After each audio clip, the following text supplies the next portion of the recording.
Welcome to the Nerd Party. It's not working. Well, how long since you've cleaned the heads? The what? The heads. Do you have any alcohol? To drink? What? No, to clean it. Check the tracking. The rental place closes in 2 hours. Shut up. It's working. Time for a RetroPerspective.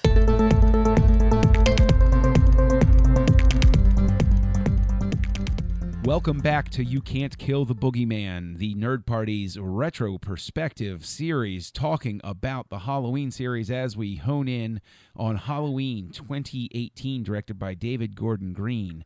The shape stalks, the shape kills. I'm John Mills, and with me again is Matt Hansen. How are you, Matt? I'm good. I'm actually feel like I'm on drugs because we just watched this movie. Yes. You know what? Usually we do a little song and dance, say go over to nerdparty.com, check out all the shows, and we're saying that now, but I really want to get into this because Halloween 6, The Curse of Michael Myers, is, no matter how you rank it in the series... Weird. It is weird. Because of the nature of this movie, it is, to borrow a very well-trodden phrase, it's the redheaded stepchild of the series. It's one of these things is not like the other sort of movie. And it's in some ways even more so than 3. Yeah. Which is not like the other movies. Yeah, but 3 has an excuse. 3 is its own thing. This is something crazy, but still in the continuity. I mean, it is such a reach. And, you know, we're, of course, going with the presumption that everybody's seen at least the theatrical cut. Yeah, but we're talking, of course, Halloween, The Curse of Michael Myers, right. a.k.a. Halloween 6. Although the posters also said Halloween 666 on occasion. Well, this is the thing is like the production history on this thing is as interesting as I thought like Alien 3 had the most interesting production history until I read the stuff on Halloween Curse of Michael Myers. First of all, 6 years later, so we're now in the mid-90s. Yep. Right before the slasher renaissance, so this is 1995. Scream would come out at the end of 1996. Mm-hmm. So horror's still the redheaded stepchild genre at this point. True. Because that, earlier in the decade, you had things like Freddy's Dead and New Nightmare and Jason Goes to Hell. So it was all those weird existential breakdowns of their past series. And that's exactly what we got here. So 6 years later, it was originally going to be called Halloween Origin of Michael Myers, if I remember correctly. Yes, you are correct. And there's so much production history and troubles with this. I think the writers just said in jest, "Oh, this movie should be called Halloween Curse of Michael Myers," and it's stuck. And it's an interesting title. I can say that this one, I have a very clear memory of seeing it in the theater. And I remember this was the first time where at the first go through of watching a Halloween movie, I was not scared. I actually took a smoke break because I was a smoker at the time. I took a smoke break during this movie. I actually got up and went out and smoked a cigarette in front of the theater and then came back in because it was overwhelmingly what is going on. I don't understand what is happening here. And it should be noted that this movie is famous because there are 2 different cuts that we'll be talking about interchangeably. There was, of course, the theatrical cut that was streamed into the theaters. That's the cut that I imagine if anyone who's seen this movie, that's the cut that they've seen. Mm-hmm. There's also the producer's cut, which is an alternate cut that was originally the first cut of the movie that apparently tested very poorly. And so it was unavailable for many, many years, except if you went to like bootlegs or got some like crappy VHS dub overs. It was very much like you're a Star Wars fan. It's much like the holiday special. That's right. It was much like the holiday special for many, many years. And then I don't know if you got the box set, John, but back in 2014 when the Halloween Blu-ray box set came out, they finally remastered and put the producer's cut onto Blu-ray. So it's all clean now. It's clear, and that's the version I ended up watching last night along with the theatrical version. Yeah, I actually abstained from watching the producer's cut for many years because my opinion was I really disliked Halloween 6, and I didn't see any way that it could have been better. I saw no reason to go back. And so the first time I watched the producer's cut was only a couple of years ago. And I've since obviously revisited it, and I can honestly say that as crazy as it is my preferred cut. If I'm going to watch a Halloween 6, it's going to be the producer's cut. I'll let you in on a little secret, John. What's that? I had never seen the producer's cut in full until last night. And I'm dying to know. And here's the thing, is that it is a better film, but it's not a good film. That's my stance on it. Okay, where does it now? See, I know that in the theatrical cut, the seams show even worse. Oh yeah. Once you see the producer's cut, the seams in the theatrical cut are so much more apparent. I can't deny that in certain parts of the producer's cut, it was like night and day. I think it's better paced. I think events lead into another more naturally in the producer's cut. Mm-hmm. The problem, I just have fundamental problems with the story itself, and the story itself doesn't change much from theatrical to producer's cut. True. Because here we're getting into the issue that I mentioned way back during our first podcast about how the beauty of the Halloween series when it started out was that there was absolutely no mythology or reason for why Michael Myers did the things that he did. He was just the boogeyman, and he happened to catch Laurie Strode dropping the keys off at his house. And then so on and so forth. We got the sister thing, and that was okay. So we accepted that. We moved on. Okay, now it's the niece because she's out of the picture. But here is where the mythology just breaks down for me. And it sadly, it's rampant in both cuts. Now, I understood it better in the producer's cut than I did the theatrical cut, but I still don't like it. I don't like this explanation at all. So it runs into that impossible to jump over hurdle. So in essence, this movie is never going to truly work for you, specifically because the very premise goes against what should be in the series from your standpoint. Because to me, it's just, now it's too convoluted. I mean... It is pretty convoluted. Yes, that is extremely true. Just from little things like, all of a sudden, like it's revealed in this movie in 1963, Michael Myers wasn't alone with his sister. He had a babysitter there, but we just never saw it. Mm-hmm. He heard voices, although that's never, ever been indicated. Mm-hmm. And this damn Thorn thing, it's so silly, and it gives way too much insight into a thing that I didn't need any insight to.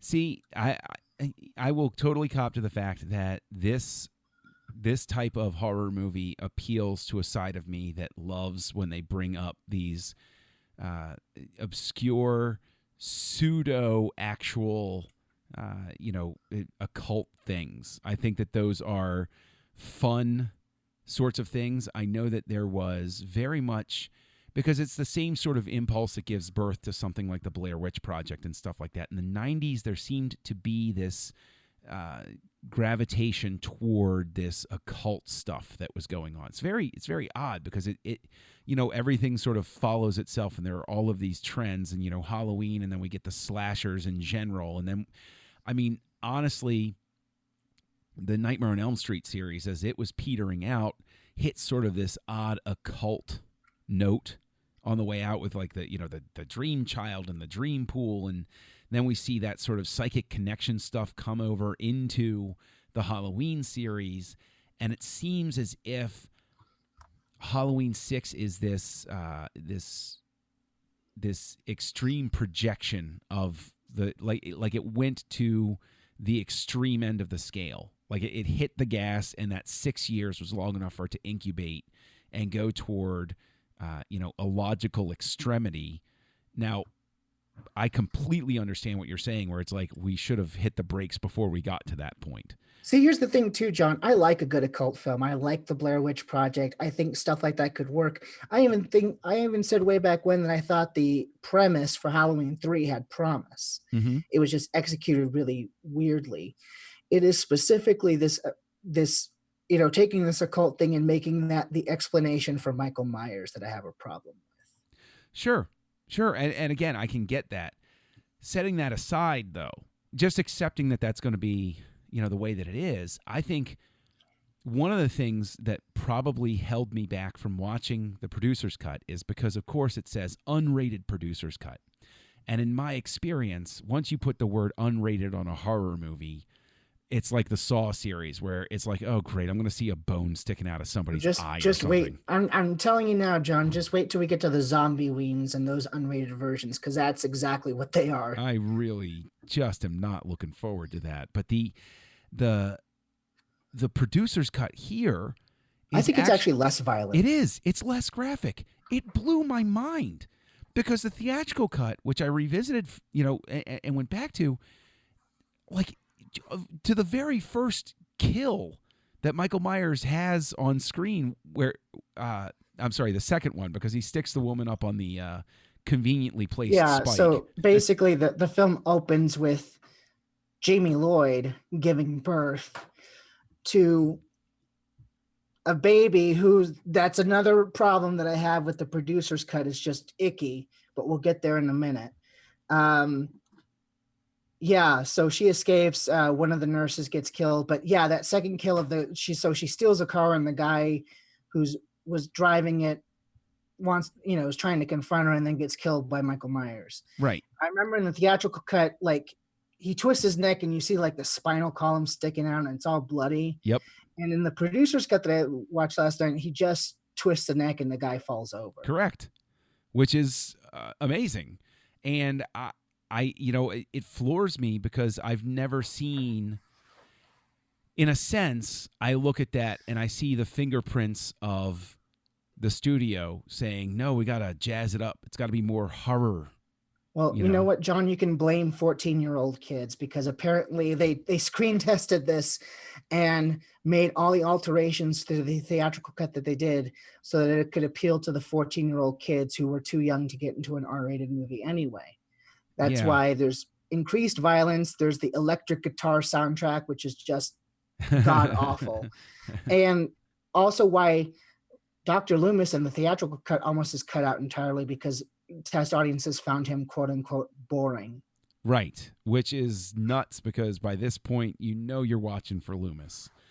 And, let's go ahead and go to Jamie Lloyd's kid here, because you're not the first person I've had the discussion with where, a term like icky or unsettling comes up, because in the producer's cut, they make it very clear that child is Michael's child. There's an implied rape scene. Well, it's they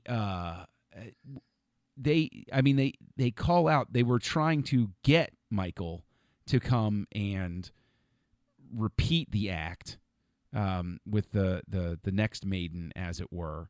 But that's something, let's just focus on the icky aspect for a second, because incest, I didn't need this in a Halloween movie. And it's just, not only is it gross, it doesn't make sense, because he's trying to kill off the rest of his bloodline, but he's making another bloodline. He's about to make a third one with Kara at the end. So I'm like, well, is he trying to kill off his bloodline? Is he trying to pass the curse to Danny? Why is he creating extra family members? How the hell did the Strodes fit in on all of this? Sure. I don't discount anything in that logical thing. In terms of the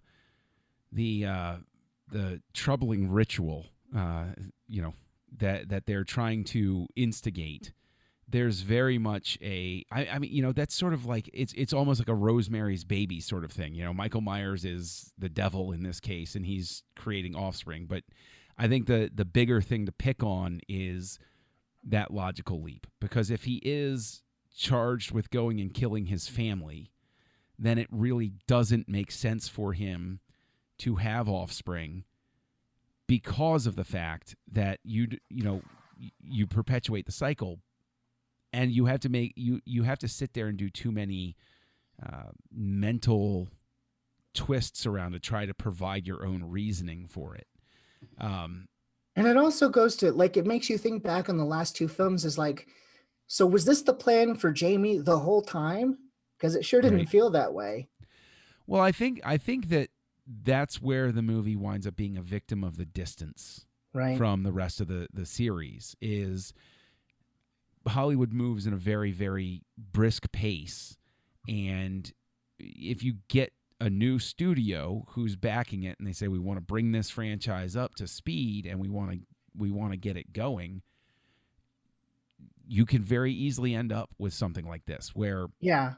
you get somebody that pitches an idea and then you're like, okay, yeah, cool, let's develop that, but the people aren't familiar enough with the property itself, or the rhythm has been broken, basically. Right.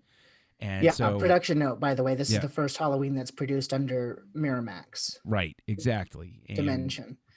it's not the least bit surprising to me that it went this way. The Weinsteins were well known for tampering with things, and Dimension at this Yeah. point hadn't made Scream yet. They were, you know what they were pumping out at this point, John, was those Children of the Corn sequels. So Right. that makes sense. right, they're just getting their feet under them, getting experience, getting it to the theater, basically. But yeah, I think that Halloween 6 is fascinating in the sense that it does. The biggest problem stems from the fact that the rhythm has been broken by this point.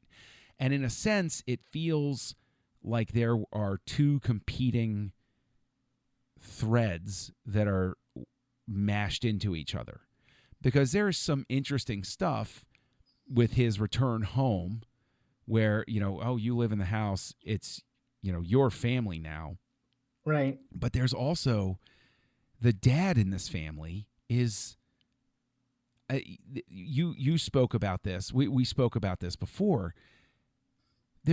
They've fallen into the horror trap of feeling the need to create characters that we want to die so that we don't Yeah. feel bad when they die violently later. And that's something that is repulsive to me, because I don't want in any way to root for the killer to do something. But this dad character, whether it's the theatrical or the producer's cut, By the way, he's a John monster. is named John specifically as an homage to John Carpenter, which is, that's so respectful, right? You homage John Carpenter by naming the character who's the biggest asshole in the film Right. after him. Right. Exactly. And you homage Deborah Hill by making the abused mother, the mousy mother, named after her. Right. And that is the character that I feel bad, most bad for in the movie, because, if we're going to talk about logic skips, this is one of the bigger ones, is that, Loomis shows up to warn her and she doesn't leave at that point. She calls to verify. And she's like, "Oh, well, why were we in this house? You're alive." Why wouldn't Loomis take her with him? Loomis knows what's coming. Why wouldn't he say, Right. "Listen, trust me, we're not leaving until you leave. Michael doesn't want a confrontation with me yet. You're safest if you come with me." Wouldn't that have made more sense? It would have made more sense. What's more frustrating to me is that when she's making that call, she finally displays some sort of like agency, finally, and it's right before she dies. Yeah. Yeah, and the thing is, if you're going to give Michael this conflicted motivation, you're indicating that he has some sense of reason and purpose, and why not go the whole 9 yards and have him show mercy and let her go? Right? If you're going to cross the bridge and you're going to say, well, he has a purpose, and he's controlled by the Cult of Thorn, and he's trying to sire his own bloodline that he's also trying to wipe out, why not just go whole hog and just say, and he's going to let her go because he sees that, there's something pitiful about her where she's being used the way he is. And so he recognizes that, and she's the one that he spares. Right? Like, why not embrace the thing is that I don't even know how aware, because, Michael's a character that doesn't talk. Mm-hmm. I don't even know how aware he is that he's being used. Yeah, no, that's very true. Although and this is the thing that kills me with the ending, is the ending of the producer's cut just flat out the ending makes I was going more to say, sense. I like the producer's cut. That ending is lame. I hate that ending. You mean the ending of the producer's cut? Both endings, but the ending of the producer's cut is especially lame. See, I am way more forgiving of the ending of the producer's cut than I am. The ending in the theatrical cut is this jumbled mess. I remember seeing it is a mess. I remember Both seeing it for the suck. first time and seeing him go in and start killing all of the people in the operating room. With the strobe lighting, it Right. gives me a headache. And no, both. Let me make it clear. Both endings suck. But I was hoping for something better with the producer's cut, and it just ended. It was lame. see, I think that I am of the opinion that the ending of the producer's cut at least makes sense, and I actually see it as like the right ending for it, if you will.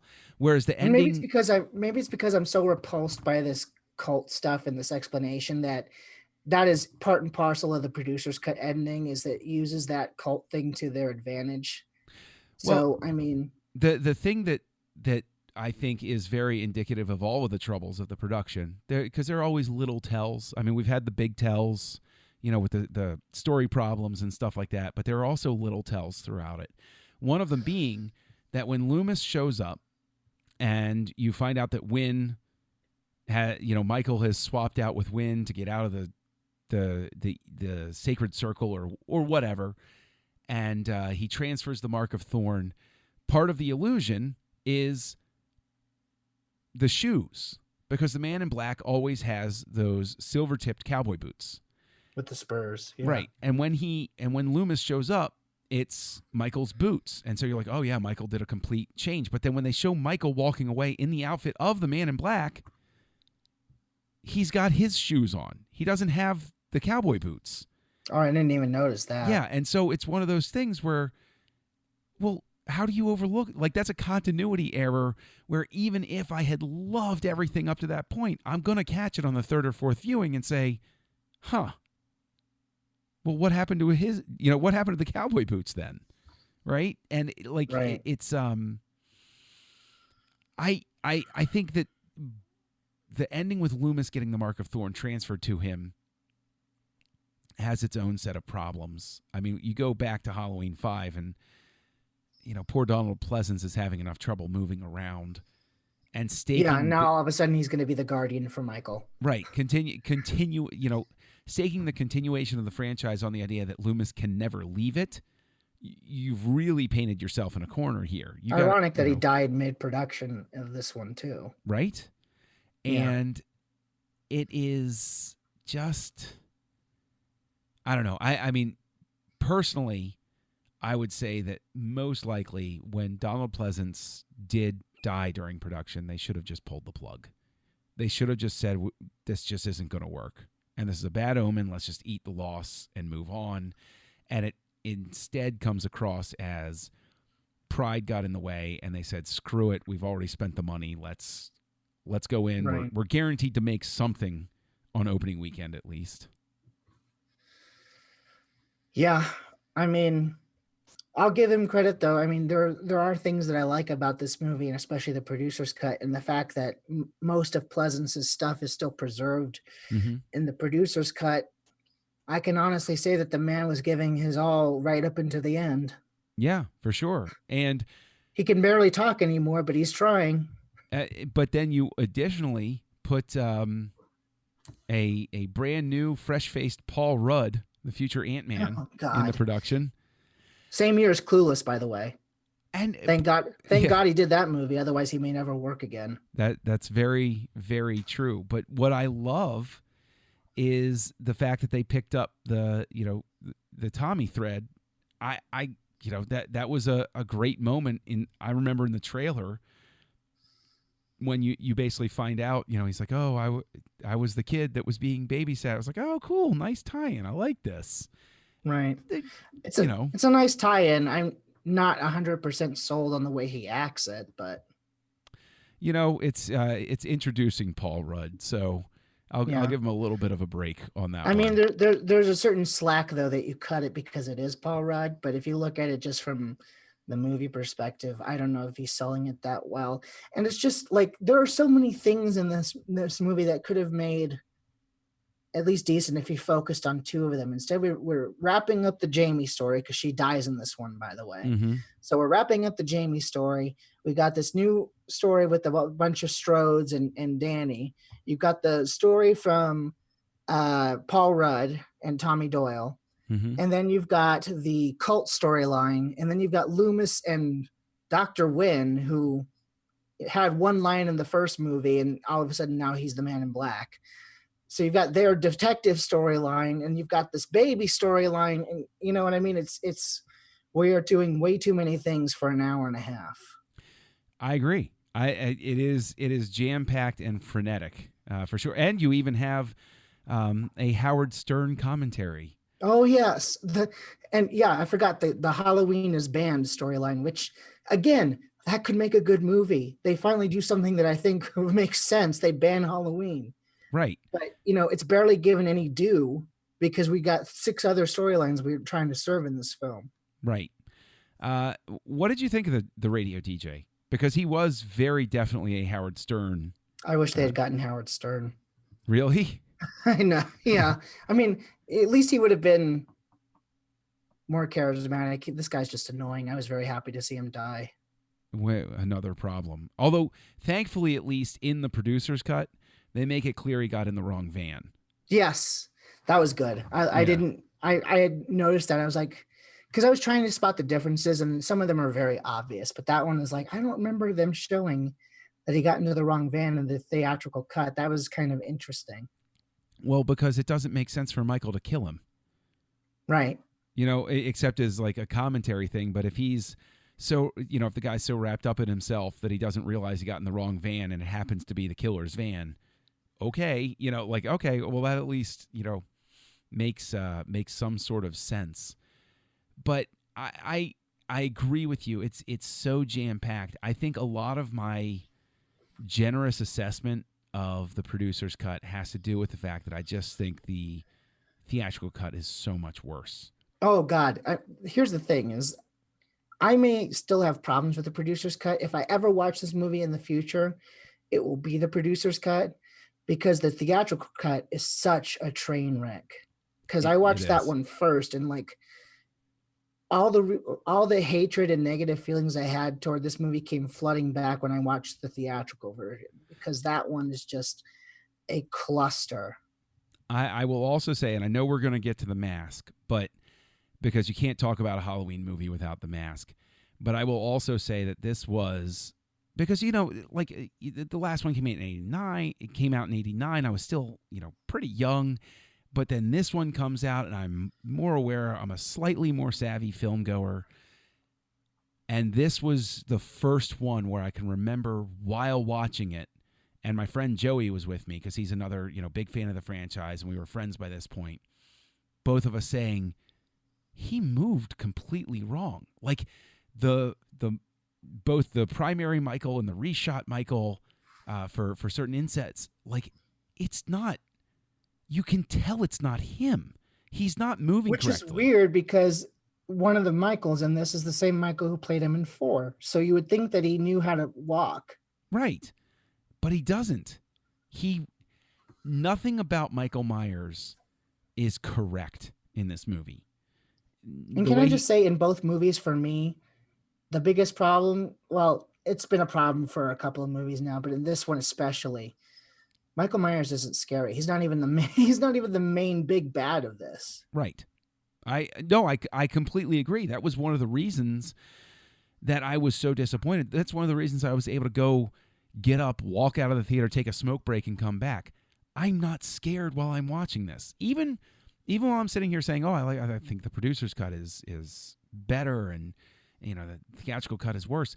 I'm at no point frightened while I'm watching this movie. And it is specifically because Michael is no longer scary. And to your point from earlier, once you give him a motivation, it's not really that frightening. You have to be very careful with that motivation. The sister motivation is creepy enough to justify it. And there's cognitive dissonance for me in this film too, in both versions, because, they are giving this explanation, they're giving this motive, but in both versions, they're really trying to make me think of the first movie. They use the score a lot. They use Laurie's theme. They use the haunted house theme. They use the chase theme. And they keep, in both versions, they keep mentioning the boogeyman, but he's not the boogeyman for me anymore in this. So it's like, it's you're pulling me in two different directions and neither one of them are satisfying me. In a sense, I think that I wind up being more forgiving of this entry than you do, I think.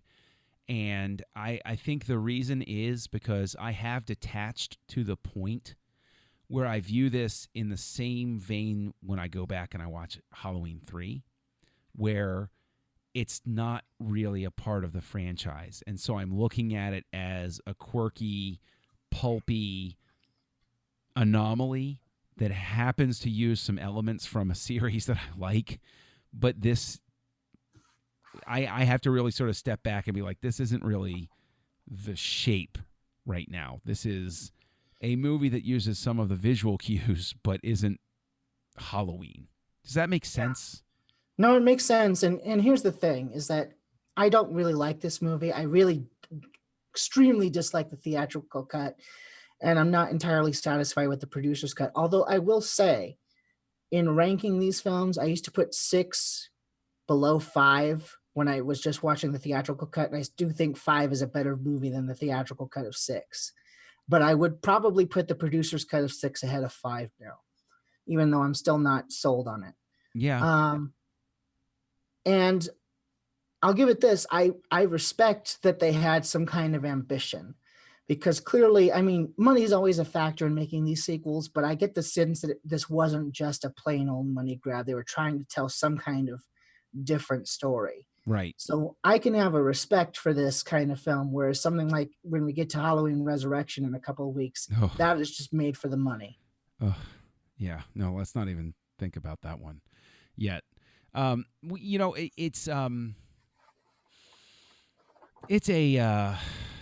It's an interesting situation, because I think with Curse of Michael Myers, it just plays so much on my affection for weirdness, right? I know that my judgment of it is just cloudy when it comes to certain things. But one thing I know that is curious to me is that the saga of the mask continues.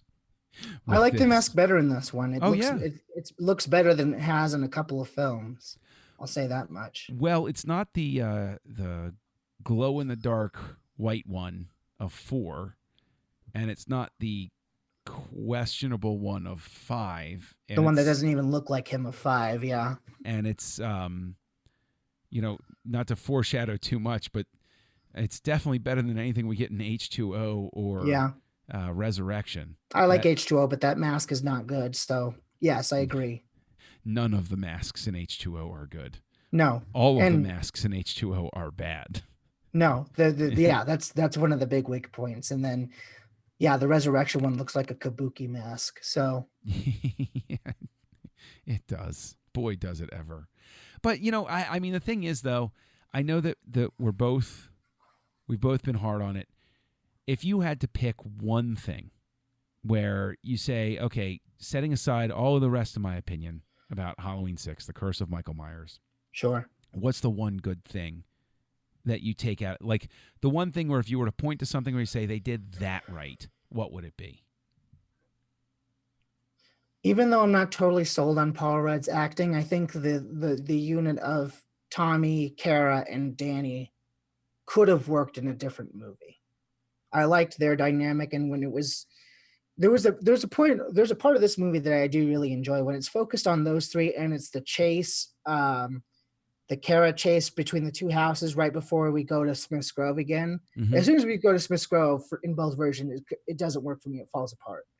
But right up until that point, I like that sequence. And so I think in the better movie, I could have been okay following these three. I'm with you on that. Just to be, I would say I would likely gravitate to that as well. But because I want to, also offer some variety, I would say that the tension of the scene with Deborah, the mousy mom, is good. Like her going, and especially her going through the backyard with the lost glasses. That's a satisfyingly made, scene. Like it works. It's well done, and it counterbalances. I'm sorry, I can't help but take another swipe, but it completely counterbalances another episode of Michael Myers' Master Electrician, who cuts off the power to the house, but the washer is still going. Nobody can explain that one to me. The power's out in the whole house except that one outlet. That's not how circuits work. You turn circuits on and off. You want to take a stab at how in the theatrical version he gets the dad's head to explode? Boy, I do not want to take I hated that. I still hate that. That's so gross. I was so that may actually be another thing that makes me more forgiving of the producer's cut, is that exploding head isn't in there. Because that exploding head gross. Isn't in there, but that puppet of the dad doesn't look good either in the producer's cut. That puppet of the dad is as bad as the puppet of the brother at the beginning of Night of the Living Dead. When he hits the tombstone, it's like, yeah, okay, guys, come on. You could have cut around this one. Yeah, for sure. And Deborah's stuff is good in the producer's cut, because one of the things that absolutely drove me crazy in the theatrical cut, and we haven't touched that much upon it, is the score, but not just the score. Did you notice, like, if you watch the theatrical cut, they put way too many musical stings on there for false jump scares, and none of them are in the producer's cut, but they're rampant in the theatrical cut. Yeah, you're right. I hadn't really thought about it till you said it, but yeah, that's another. The gore and then the stings are definitely the sign of a studio scrambling to try to salvage what they could. And actually, it was kind of cool because I don't know if it's because they didn't have a complete original score or not, but when I was watching the producer's cut last night, I noticed that some of the stings and some of the cues they used were from Halloween 2, and it made me think of that better movie. But I enjoyed hearing them again. Yeah. Well, I mean, the saddest part of it is that the last appropriate send-off, if you will, of Loomis would have been 4. There was no way to send him off after he breaks in 4. There's that's the saddest ending for his character. It's just like, and I'm about to spoil a very famous movie franchise that everybody should have seen by this point, the Godfather franchise. So skip ahead 2 minutes because I'm going to very much use it as an example. Loomis at the end of 4 is like Michael Corleone at the end of The Godfather Part 2. Right. Having him come back for Godfather Part 3 was not right. Michael, for all intents and purposes, spiritually speaking, is dead at the end of 2. You don't need to see him die on screen. You don't need to see what happens next. He's broken. It's the end of the road for him. And Loomis, the end of 4, was the end of the road for that character. Everything else feels tacked on. But to speak to your point, Pleasance still gives it his all in this movie, and that's another reason I prefer the producer's cut, is because they saved as much of it as they could. The issue is, though, John, I mean, except for Danielle Harris in the last 2 films, who's not in this film, if Loomis wasn't here, I don't know who I would be rooting for or who I would have my attachment to, because we're just meeting Tommy and Kara again. So it's hard to form some sort of quick attachment with them. So it's like, yeah, he shouldn't have gone on, but I don't know who else in this film I could connect to, which is why I ended up enjoying the producer's cut more, because I could see his pretty much full last performance. That's a fair point. It's sort of Halloween 6 being his last film is sort of like the fact that Orson Welles' last film was Transformers the movie. where you look at it and you say, that one? Really? Yeah. You know, like you look at Pleasance as Blofeld? That's how we want to, huh? You know, President in Escape from New York? Huh? I guess you could just say, though, he went out, his last role was as the icon, his pretty much trademark character. So, You know, that's not in a good film, but it was the last performance was his most famous character. That is a terrific point. This is his Obi-Wan Kenobi, and he wrote it until the end. So, and God bless him. I mean, Donald Pleasance has been a war horse throughout this whole series, and even though I think his storyline is definitely played out by this point, I mean, he's a presence that I've always missed. oh yeah, for sure. And so, I mean, and God love him. He had such a wicked good sense of humor. Like I'm sure you've heard this quote where someone asked him once how many Halloweens he would do, and he said, I think I'll stop after number 22. What a great! You gotta love a guy that has a great sense of humor about it like that. You really do. And this is a guy who didn't necessarily want to be in the first one. He said behind the scenes that he didn't get it. Yeah. That he mainly took the part because his daughter loved John Carpenter's score from Assault on Precinct 13. So to go from that to I'll stop at 22, you got to love the guy. You do. So final question then. Final ultimate question.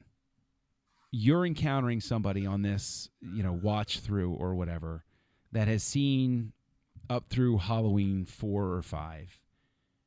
Do you tell them to watch Halloween 6? I'm just taking the theatrical cut off the table here. Do you tell them even to bother with Halloween 6, the producer's cut, or to live happily without it in their memory? I feel like you've got to see this at least once. Even though I don't love it, I'm glad that I did see the producer's cut. And if I ever return to this film, which isn't always a guarantee, but hell, I'll return to this film. I'll return to the producer's cut of this before I ever return to Resurrection. So, yeah. I mean, I can tell you, I would rather have this in my brain than Rob Zombie's movies. Yeah, same. Or Resurrection. But it's like Resurrection is my low point. I can't wait till we get to that because I think we'll need an hour because it won't be a podcast so much as a purge. That's true. Yeah, I mean, if you're in for a penny, in for a pound on this, yeah, you should watch it. But if you can, by all means, track down the producer's cut, because if you want some semblance of a coherent movie, that's where you're going to find it.